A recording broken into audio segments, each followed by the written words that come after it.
मैं समरकांत कुमार स्वागत करता हूं आप सभी को ट्रेडिंग विजडम चैनल पर। आज के डिस्कशन में समझने की कोशिश करेंगे एक इम्पोर्टेंट एस्पेक्ट ट्रेडिंग का, जिसे ट्रेड मैनेजमेंट कहते हैं। ट्रेड मैनेजमेंट डिफर करता है एक फेल्योर वाले ट्रेडर जो फेल्ड हो जाते हैं ट्रेडिंग में, और एक सक्सेसफुल ट्रेडर में। ये डिफरेंस क्रिएट करता है ट्रेड मैनेजमेंट। क्या होता है ट्रेड मैनेजमेंट, इसको समझने के लिए एक एग्जांपल हम देखते हैं। दो ट्रेडर हैं, दोनों इंटर करते हैं एक ही ट्रेड में, सेम स्ट्रेटजी का यूज करते हैं और सेम एंट्री दोनों की रहती है और सेम डायरेक्शन में दोनों ट्रेड में इंटर करते हैं। अब ट्रेड में एंट्री के बाद होता क्या है, प्राइस उनके डायरेक्शन में मूव करता है। मूव करने के बाद प्राइस क्या करेगा, थोड़ा सा रिट्रेस करेगा। जैसे ही रिट्रेसमेंट आता है, एक ट्रेडर क्या करता है, वो उस प्रॉफिट को खोने के डर से कि जो प्रॉफिट आ रहा है वो खो न जाए, तुरंत अपने पोजीशन से एग्जिट कर जाता है। थोड़े से प्रॉफिट लेकर के अपने पोजीशन से एग्जिट कर जाता है। दूसरा ट्रेडर क्या करता है, सेकंड ट्रेडर, उसका भी एंट्री सेम है, उसका भी स्ट्रेटजी सेम है, उसका भी ट्रेड का डायरेक्शन भी सेम है। लेकिन होता क्या है, वो उस रिट्रेसमेंट पर अपने पोजीशन को और ऐड करता है। रिट्रेसमेंट पर अपने पोजीशन को और ऐड करता है। इसके बाद जब प्राइस उसके डायरेक्शन में मूव करता है तो एक अच्छा प्रॉफिट कमाता है। Same strategy, same entry, same direction का चुनाव और सेम ट्रेड, सेम स्टॉक भी, फिर भी प्रॉफिट में बहुत ज़्यादा डिफरेंस ये देखने को मिल रहा है। तो यहाँ डिफरेंस किस चीज़ में है, डिफरेंस है दोनों के साइकोलॉजी में, दोनों के ट्रेड को मैनेज करने के तरीके में। एंट्री एक साथ हुई, डायरेक्शन का सिलेक्शन एक हुआ, स्टॉक का सिलेक्शन एक हुआ। डिफरेंस कब शुरू हुआ, डिफरेंस शुरू होता है एंट्री के बाद। तो ट्रेड में इंटर के बाद जो भी एक्टिविटी हम करते हैं वो ट्रेड मैनेजमेंट का पार्ट होता है। ट्रेड में एंट्री लेने के बाद जो भी एक्टिविटी उसको बेहतर बनाने के लिए हम करते हैं वो हमारा ट्रेड मैनेजमेंट स्किल है। इस स्किल को डेवलप करना पड़ेगा, इस स्किल को हमें डेवलप करना पड़ेगा। तो दोस्तों, इस स्किल को डेवलप करने के लिए इस पर मेहनत करना पड़ेगा। ये एक दिन में होने वाला चीज़ नहीं है। स्ट्रेटजी और स्टॉक का सिलेक्शन ये तो इम्पोर्टेंट है ही, लेकिन इससे भी ज़्यादा इम्पोर्टेंट है उस ट्रेड को एंट्री के बाद उस ट्रेड को मैनेज करना और मैक्सिमम प्रॉफिट एक्सट्रैक्ट करना उस ट्रेड से, और लॉस को मिनिमाइज करना, लॉस को मिनिमाइज करना। तो सेम आइडिया और आउटकम डिफरेंट, ये माइंडसेट के डिफरेंस के कारण और मैनेजमेंट स्टाइल के डिफरेंस के कारण ऐसा देखने को मिलता है। तो सक्सेसफुल ट्रेड मैनेजमेंट जो है वो सक्सेस का की है। इतना तो हमें समझ में आ गया कि सक्सेसफुल ट्रेड मैनेजमेंट जो है वो एक ट्रेडर के सक्सेस का की है। अब क्या है, जो नोविस ट्रेडर हैं उनको क्या लगता है, जो नए ट्रेडर हैं उनको लगता है कि मार्केट में ट्रेंड सेलेक्ट किए कि बायर इन कंट्रोल है कि प्राइस एक्शन पर सेलर इन कंट्रोल है। अगर price action buyers in control दिख रहा है तो डायरेक्शन सेलेक्ट किया, लॉन्ग का डायरेक्शन सेलेक्ट किया। अगर प्राइस एक्शन पर सेलर इन कंट्रोल दिखता है तो ट्रेडर शॉर्ट पोजीशन इनिशिएट करता है, शॉर्ट डायरेक्शन को सेलेक्ट करता है। उसके पहले स्टॉक्स इन प्ले सेलेक्ट किया, स्टॉक्स इन प्ले में डायरेक्शन सेलेक्ट किया। डायरेक्शन सेलेक्ट करने के बाद अपने ट्रेडिंग प्लान को एग्जीक्यूट करता है। जो स्ट्रेटजी, जो सेटअप वहाँ दिखता है उस पर एंट्री लेता है, स्टॉप लॉस डिसाइड करता है। इसके बाद क्या होता है, नोविस ट्रेडर समझेगा जो नवसिखुए ट्रेडर हैं उनको लगेगा कि अब क्या है, अब तो एंट्री ले लिए, स्टॉप लॉस डिसाइड कर लिए, अब या तो हमारा टारगेट नहीं तो स्टॉप लॉस, और वो आराम से वॉच करते रहता है। नोविस ट्रेडर आराम से वॉच करते रहता है कि दो में से हमें एक चीज़ लेना है, या तो स्टॉप लॉस नहीं तो टारगेट। लेकिन प्रोफेशनल ट्रेडर जो सक्सेसफुल ट्रेडर हैं वे क्या करते हैं, उनका थिंकिंग, उनका थॉट प्रोसेस डिफरेंट होता है उन नोविस ट्रेडर से। वे चुपचाप बैठे नहीं रहते, या तो स्टॉप लॉस नहीं तो टारगेट।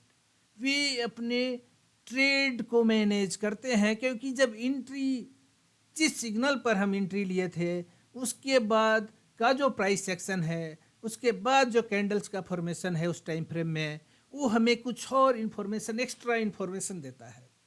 उस एक्स्ट्रा इन्फॉर्मेशन को एक्सट्रैक्ट करते हैं चार्ट से, और उसके हिसाब से फिर अपने ट्रेड को मैनेज करते हैं। अगर प्राइस एक्शन उनके एंटिसिपेटेड डायरेक्शन में मूव करता है तो वे क्या करते हैं, पोजीशन को और ऐड करते हैं।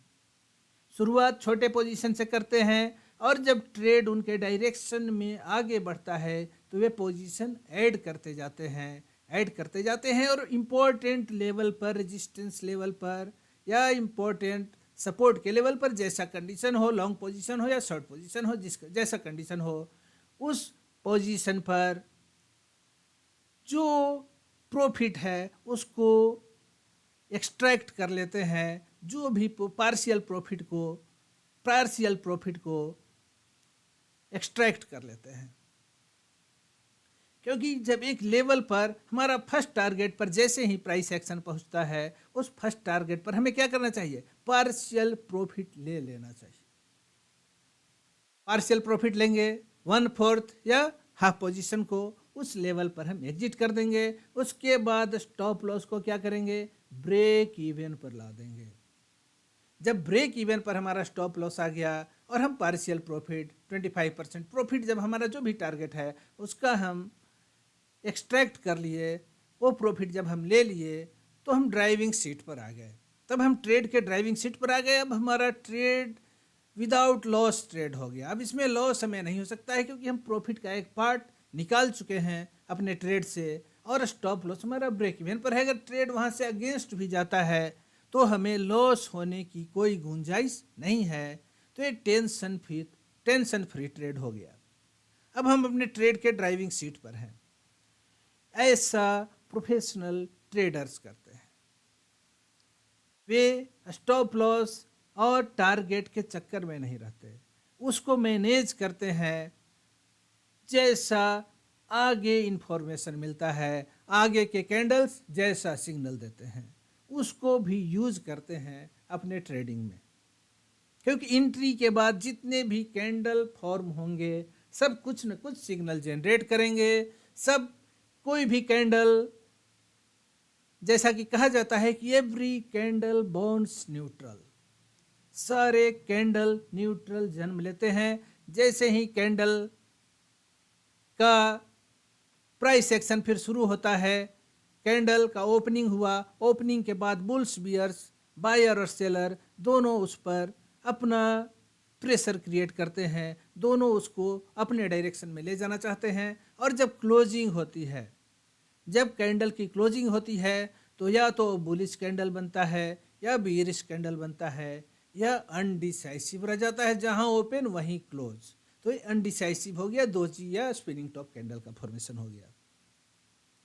तो शुरुआत तो न्यूट्रल से ही होता है, लेकिन जब उसका क्लोजिंग होता है कैंडल का जब डेथ होता है, तो या तो बेरिश कैंडल के रूप में रहता है या बुलिश कैंडल के रूप में रहता है, या न्यूट्रल हो जाता है, दो जी जहां ओपन वहीं क्लोज। इस तरह के कैंडल का अनडिसाइसिव कैंडल का फॉर्मेशन हो जाता है। तो बुलिश कैंडल हमें इंडिकेट करता है कि बाइंग प्रेशर मार्केट में ज़्यादा है, बीरिश कैंडल इंडिकेट करता है कि सेलिंग प्रेशर ज़्यादा है, न्यूट्रल कैंडल इंडिकेट करता है कि मार्केट मूवर्स, मार्केट मेकर सभी अनडिसाइसिव हैं। तो हर कैंडल एक सिग्नल जनरेट करता है। तो हमारे एंट्री के बाद भी बहुत सारे कैंडल का फॉर्मेशन हो सकता है। वे या तो हमारे ट्रेडिंग आइडिया को सपोर्ट करेंगे, जो हमारा इनिशियल ट्रेडिंग आइडिया है, इनिशियल ट्रेड प्लान है, या तो उसको सपोर्ट करेंगे या उसको निगेट करेंगे कि नहीं, हमारा जो trading idea, initial trading idea था, उसके अगेंस्ट में प्राइस मूवमेंट शुरू हो गया है। तो ऐसे सिचुएशन में क्या करेंगे हम स्टॉप लॉस के लिए वेट नहीं करेंगे। अगर ट्रेड हमारे अगेंस्ट जा रहा है तो हम अपने स्टॉप लॉस से पहले भी अगर ब्रेक इवन पर आउट होने का मौका मिलता है या उससे नीचे का, तो भी हम पोजीशन से आउट हो जाएंगे। इसी तरह से ट्रेड जब हमारे फेवर में जाने लगता है तो ऐसा नहीं कि 100 शेयर शुरू में अगर हम लॉन्ग पोजीशन इनिशिएट किए हैं 100 शेयर से, तो उसके बाद अगर ट्रेड हमारे डायरेक्शन में मूव करता है, अगला जो कैंडल स्टिक का जो फॉर्मेशन होता है, अगला जो प्राइस एक्शन आगे का होता है, वो हमारे प्रेडिक्टेड डायरेक्शन में ही होता है, तो हम वहाँ पर और पोजीशन में ऐड करना चाहिए और प्रॉफिट मिलने पर उस प्रॉफिट को कट भी करना चाहिए, पार्शियल प्रॉफिट बुक करना चाहिए। और पार्शियल प्रॉफिट जब इम्पोर्टेंट लेवल पर हो वहाँ हम बुक करेंगे, अपने 1/4 1/2 पोजीशन को क्या करेंगे, कट करेंगे, एग्जिट करेंगे और उस प्रॉफिट को बुक करेंगे और ब्रेक इवन पर स्टॉप लॉस को लाएंगे। इस तरह से लगातार हम प्राइस कैंडल के सिग्नल को वॉच करते रहना है। ऐसा नहीं कि एंट्री के बाद कंप्यूटर ऑफ कर दिए, टारगेट पर अपना ऑर्डर लगा दिए बाइंग या सेलिंग का, या तो हमें स्टॉप लॉस मिलेगा नहीं तो टारगेट मिलेगा, दोनों में से कोई एक लेना है, क्या मतलब है, ऐसा नहीं करना है। तो इस तरह से दोस्तों ट्रेडिंग प्लान बहुत ही ज़रूरी है, ट्रेड मैनेजमेंट बहुत ही ज़रूरी है और एक्टिव रहना है। ट्रेड में एंट्री के बाद लगातार एक्टिव रह करके सारे जो सिग्नल मिलते हैं उनको प्रोसेस करते रहना है और प्रोसेस करते हुए हमें अपने स्टॉप लॉस को, अपने एग्जिट को, सबको एडजस्ट करते रहना पड़ेगा, लगातार एडजस्ट करते रहना पड़ेगा। इस तरह से दोस्तों इम्पोर्टेंट जो कुछ फंडामेंटल्स हैं सक्सेसफुल ट्रेड मैनेजमेंट के, वो हैं कि कभी भी अपने विनिंग ट्रेड को लॉस मेकिंग ट्रेड में कन्वर्ट नहीं होने देंगे। कभी भी अपने विनिंग ट्रेड को, जिस ट्रेड में हमारा अनरियलाइज्ड प्रॉफिट दिखा रहा है, अनरियलाइज्ड प्रॉफिट में है कोई भी ट्रेड में, उसको हम फिर निगेटिव ट्रेड में कन्वर्ट नहीं करने देना है। हमें पार्शियल प्रॉफिट बुकिंग ज़रूर करना है। इसके अलावे और क्या ध्यान देना है कि स्टॉप लॉस को अपने ट्रेड के डायरेक्शन में मूव करते रहेंगे। स्टॉप लॉस को वहीं पर छोड़ेंगे नहीं। इनिशियल जो हमारा ट्रेड प्लान है उसमें एंट्री के नीचे हमारा स्टॉप लॉस होगा, किसी इंपॉर्टेंट लेवल के थोड़ा सा नीचे होगा। अगर ट्रेड हमारे डायरेक्शन में मूव कर रहा है तो पार्शियल प्रॉफिट बुक करने के बाद हमें उस स्टॉप लॉस को ब्रेक इवन पर लाना है ताकि वो ट्रेड फिर लॉस मेकिंग ट्रेड न बन सके। और अगर ट्रेड अपोजिट में जाने लगा, हमारे एंट्री के बाद ट्रेड अपोजिट डायरेक्शन में जाने लगा, हमारे प्रेडिक्शन के अपोजिट डायरेक्शन में जाने लगा, तो वहाँ हम ऐसा नहीं करेंगे कि अपने स्टॉप लॉस को पीछे के डायरेक्शन में लेते जाएंगे कि थोड़ा सा और स्पेस दे दें अपने ट्रेड को, ट्रेड में टिके रहने के लिए कि स्टॉप लॉस हिट न कर जाए, चलो थोड़ा सा इसको कुछ नीचे कर देते हैं। ऐसा कभी नहीं करेंगे, ऐसा कभी नहीं करेंगे। ज़्यादा नोविस ट्रेडर्स ऐसा करते हैं, स्टॉप लॉस को खिसकाना शुरू कर देते हैं अपोजिट डायरेक्शन में। तो स्टॉप लॉस को कभी भी अपोजिट डायरेक्शन में नहीं खिसकाना है। जो भी हमारा नुकसान होता है, जो भी लॉस होता है, उसको खुशी खुशी लेना सीखना होगा, खुशी खुशी लेना सीखना होगा, क्योंकि शुरुआत तो हम छोटे अमाउंट से ही करते हैं। किसी भी ट्रेड में जब हमारी इनिशियल एंट्री होगी तो एक छोटे अमाउंट से होगी। मान ली कि 100 शेयर हम बाई करेंगे शुरू में, उसके बाद देखेंगे कि ट्रेड जब हमारे डायरेक्शन में मूव कर रहा है, प्राइस सेक्शन हमारे इनिशियल आइडिया को सपोर्ट कर रहा है, तो वहाँ पर हम अपने पोजीशन में और ऐड करेंगे, 100 के बाद और 100 ऐड कर लेंगे। इस तरह से देखेंगे प्राइस सेक्शन को, फिर और 100 ऐड करेंगे। अगर हमारे इनिशियल ट्रेड आइडिया, जो हमारा इनिशियल प्रेडिक्टेड डायरेक्शन है उस डायरेक्शन में अगर प्राइस एक्शन होता हो तो। लेकिन अगर अपोजिट मूवमेंट हो, अपोजिट डायरेक्शन में मूवमेंट हो, तो क्या करेंगे, हम पोजीशन ऐड नहीं करेंगे, हमारा पोजीशन छोटा रहेगा। स्टॉप लॉस भी हिट होता है तो एक छोटा लॉस होगा क्योंकि हमारा पोजीशन ही छोटा है। तो शुरुआत कभी भी बड़े पोजीशन से नहीं करेंगे जब तक पूरा कन्विंस्ड ना हो ट्रेड के डायरेक्शन का, प्राइस एक्शन के डायरेक्शन के बारे में पूरा कन्विंस ना हो, तब तक इनिशियल पोजीशन बड़ा नहीं बनाएंगे। पोजीशन ट्रेड अगर हमारे फेवर में जाएगा, छोटा पोजीशन से शुरू करेंगे, ट्रेड हमारे फेवर में जाएगा तो और पोजीशन ऐड करते जाएंगे। ये ट्रेड मैनेजमेंट हुआ। इस तरह से अपने स्टॉप लॉस को नीचे नहीं करेंगे, कभी भी बैक नहीं करेंगे, हमेशा ट्रेड के डायरेक्शन में स्टॉप लॉस को मूव करना चाहिए, नीचे नहीं। अगर स्टॉप लॉस हमारा पोजीशन बना 100 पर, स्टॉप लॉस अगर हमारा 98 पर है, ट्रेड अगर हमारे डायरेक्शन में मूव कर गया 105 का कोई इंपॉर्टेंट अगर लेवल पर आ गया, वहाँ हम क्या करेंगे, पार्शियल पोजीशन एग्जिट करेंगे, ट्रेड को 100, स्टॉप लॉस को 100 पर लाएंगे, अपने ब्रेक इवन पर लाएंगे। ऐसा नहीं कि 100 से प्राइस एक्शन नीचे की ओर जा रहा है, हम देख रहे हैं कि अब मेरा स्टॉप लॉस हिट कर सकता है 98 पर, तो चलो इसको थोड़ा सा और नीचे 97 पर कर दें, एक बार बस ऐसा कर दें। ऐसा नहीं, एक बार ही गलती करेंगे, बस एक बार से ही आदत लगती है, वही एक बार का आदत कि बस एक बार ऐसा करते हैं, वो आपके ट्रेडिंग कैरियर को ख़त्म कर सकता है। तो बिल्कुल स्ट्रिक्ट रहना पड़ेगा, ट्रेडिंग रूल और ट्रेडिंग डिसिप्लिन को स्ट्रिक्टली फॉलो करना पड़ेगा। एक बार भी रूल को तोड़ेंगे नहीं, एक बार भी रूल को तोड़ेंगे नहीं। अगर एक बार तोड़ते हैं तो बार बार टूटेगा और हमारा ट्रेडिंग कैरियर ख़त्म हो जाएगा, हम कभी भी ट्रेडर नहीं बन पाएंगे। इसलिए ट्रेडिंग रूल को स्ट्रिक्टली फॉलो करना है और एक्टिवली अपने ट्रेड को मैनेज करना है, एक्टिवली अपने ट्रेड को मैनेज करना है। ऐसा नहीं कि एंट्री, एग्जिट और स्टॉप लॉस एक बार जो प्लान कर लिए वही रहेगा, ऐसा नहीं है। बाद का जो कैंडल जो इन्फॉर्मेशन देगा उसको समझते हुए, उस सिग्नल को प्रोसेस करते हुए, उस इन्फॉर्मेशन को प्रोसेस करते हुए अपने स्टॉप लॉस को भी चेंज कर सकते हैं। लेकिन चेंज ट्रेड के डायरेक्शन में ही करेंगे, अपोजिट में कभी नहीं करेंगे। अपने पोजीशन को इंक्रीज कर सकते हैं, अपने पोजीशन साइजिंग को बढ़ा सकते हैं अगर ट्रेड हमारे डायरेक्शन में जा रहा है तो। लेकिन जब तक कंफर्म ना हो कि ट्रेड हमारे डायरेक्शन में मूव करना शुरू किया, अपने इनिशियल पोजीशन साइज, जो छोटा पोजीशन साइज ही रखना चाहिए, उसको नहीं बढ़ाएंगे।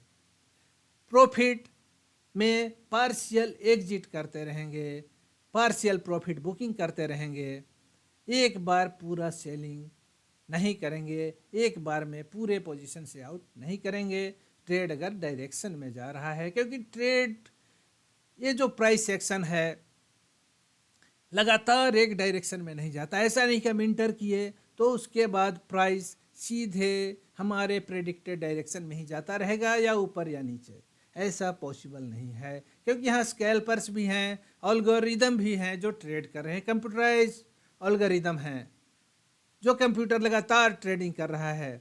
जैसे हम मान लिए कि कोई एक इम्पोर्टेंट सपोर्ट का लेवल है, एक इम्पोर्टेंट सपोर्ट का लेवल है, हमें ऐसा प्रेडिक्ट हो रहा है, हमें ऐसा लग रहा है कि पोटेंशियली कि ये सपोर्ट का लेवल ब्रेक कर सकता है। वहाँ पर क्या करते हैं, हम शॉर्ट सेलिंग करते हैं। हमें लग रहा है कि एक इम्पोर्टेंट सपोर्ट लेवल पर प्राइस है और सपोर्ट लेवल ब्रेक करने वाला है या ब्रेक किया, तो वहाँ पर क्या करेंगे, हम शॉर्ट सेल करेंगे। शॉर्ट सेल करने के बाद क्या होगा, केवल हम ही ट्रेड में नहीं है, बहुत सारे स्कैल्पर्स हैं जो छोटी प्रॉफिट के लिए ट्रेड करते हैं, जो 10 पैसा 20 पैसा के लिए ट्रेड करते हैं। बहुत सारा एल्गोरिदम है जो वर्क करते रहता है, जो 10 पैसा पर 20 पैसा पर प्रॉफिट बुक करता है। तो जैसे ही सपोर्ट ब्रेक किया, हम ट्रेड में इंटर किए, तुरंत क्या होगा, तुरंत प्राइस दोबारा उस सपोर्ट के पास जाएगा जो सपोर्ट ब्रेक होने के बाद अब रेजिस्टेंस में कन्वर्ट हो चुका है। अब जब उस रेजिस्टेंस लेवल के बाद दोबारा प्राइस जाएगा तो वहाँ पर होगा क्या, दो पॉसिबिलिटीज हैं, या तो प्राइस एक्शन वहीं पर थम जाएगा, उस रेजिस्टेंस को रेस्पेक्ट देगा, या नहीं तो प्राइस उस रेजिस्टेंस को ब्रेक कर देगा और फिर वो रेजिस्टेंस सपोर्ट में कन्वर्ट हो जा सकता है। तो अगर हम शॉर्ट पोजीशन उसके ब्रेक होने पर इनिशिएट किए हैं तो पहला जो हमारा शॉर्ट पोजीशन होगा छोटा अमाउंट का होगा। मान लीजिए हम 100 स्टॉक शॉर्ट सेल किए, उसके ब्रेकिंग पर दोबारा जब प्राइस स्कैल्पर्स के ट्रेडिंग के वजह से और एल्गोरिथमिक जो स्कैल्पिंग होता है उसकी वजह से जब दोबारा रिट्रेस करता है प्राइस और उस लेवल के पास जाता है और वहाँ प्राइस अगर थम जाता है, उसको रेजिस्टेंस के रूप में रेस्पेक्ट देता है उस लेवल को, तो वहाँ पर हम अपने पोजीशन में और ऐड करेंगे।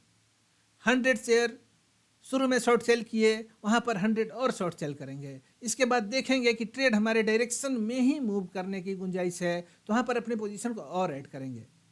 इस तरह से पोजीशन साइज बढ़ाएंगे और जो हमारा टारगेट है उस टारगेट पर पार्शियल एग्जिट करते करते अपने पोजीशन को से एग्जिट हो जाएंगे। लेकिन उस लेवल पर अगर प्राइस दोबारा उस रेजिस्टेंस को ब्रेक कर देता है और ऊपर चला जाता है तो क्या होगा, हमारा स्टॉप लॉस हिट हो जाएगा, क्योंकि उस लेवल पर एंट्री हुई है, उसके ऊपर हमारा स्टॉप लॉस था शॉर्ट सेलिंग में। तो जब अपोजिट डायरेक्शन में ट्रेड जाने लगा तो हम तो एक्स्ट्रा पोजीशन तो ऐड किए नहीं, क्योंकि एक्स्ट्रा पोजीशन तभी ऐड करेंगे जब ट्रेड हमारे डायरेक्शन में मूव करने लगेगा या मूव करने का प्रोबेबिलिटी पोटेंशियल वैसा मूवमेंट दिखेगा हमको।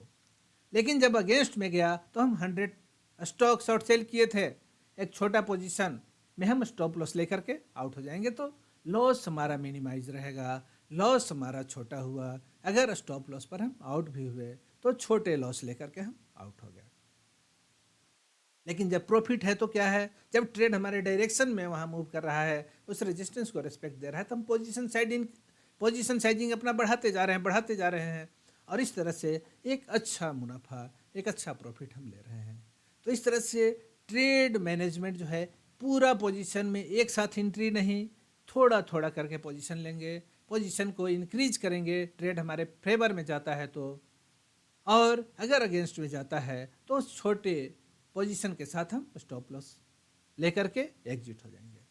तो दोस्तों, ट्रेड मैनेजमेंट जो है बहुत ही इम्पोर्टेंट एस्पेक्ट है जिस पर हर ट्रेडर को ध्यान देना चाहिए। जब तक इस एस्पेक्ट पर ध्यान नहीं देंगे हम प्रॉफिटेबल ट्रेडर नहीं बन सकते हैं, क्योंकि सारे जो प्रोफेशनल ट्रेडर हैं ट्रेड मैनेजमेंट के कारण ही बढ़े हैं। ट्रेड को मैनेज करना हमें सीखना होगा और